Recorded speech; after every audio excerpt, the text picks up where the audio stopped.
Welcome back, Focus Learners. Today, we're diving into a comprehensive explainer on a truly transformative framework, James Clear's Atomic Habits.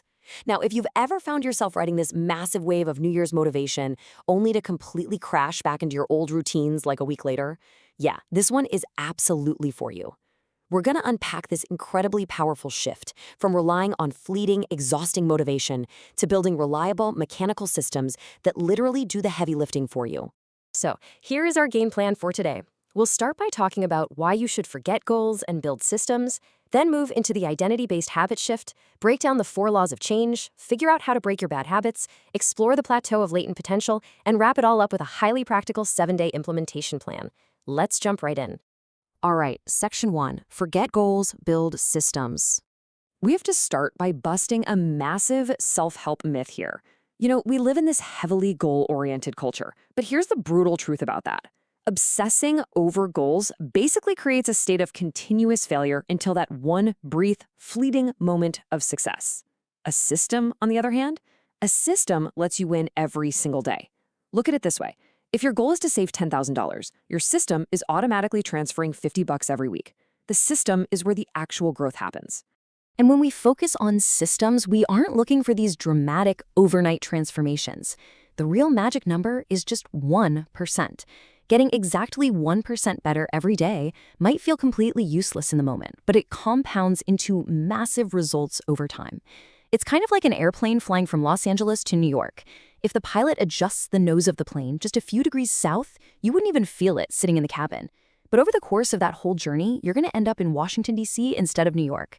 That tiny 1% shift completely changes your final destination. Moving on to Section 2, the identity-based habit shift. Okay, so you can actually think of behavior change a lot like an onion.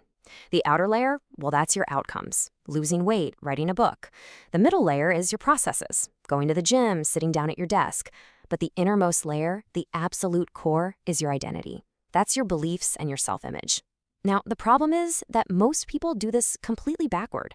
They start from the outside in. They say, I want to lose weight.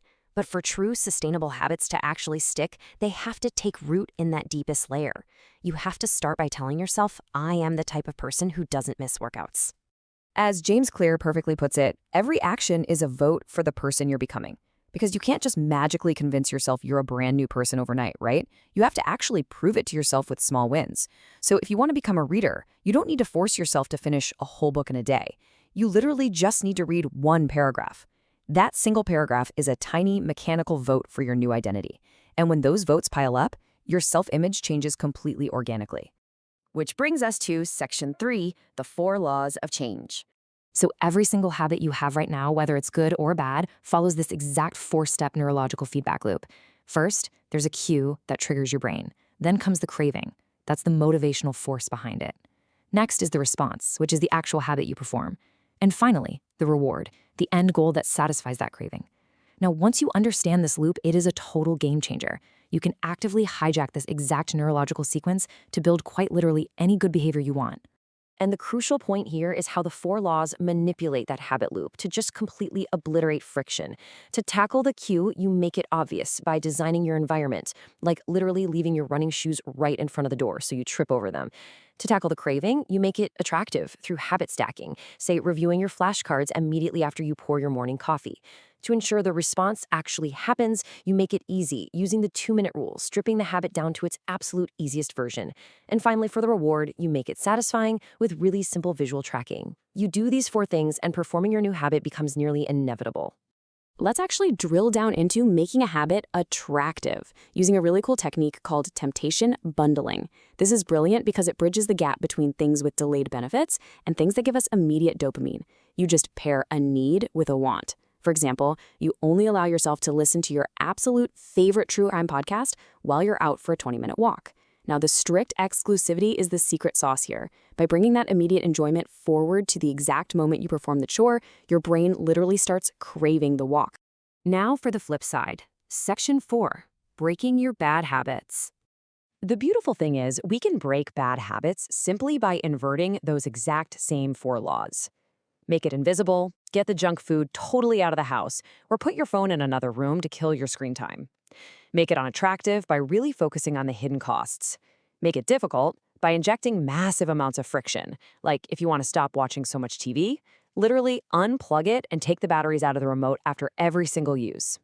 And finally, make it unsatisfying by setting up a habit contract with a strict accountability partner. Basically, you want to actively design your environment so that it requires intense, exhausting willpower just to access your bad habits. Next up, Section 5, the plateau of latent potential.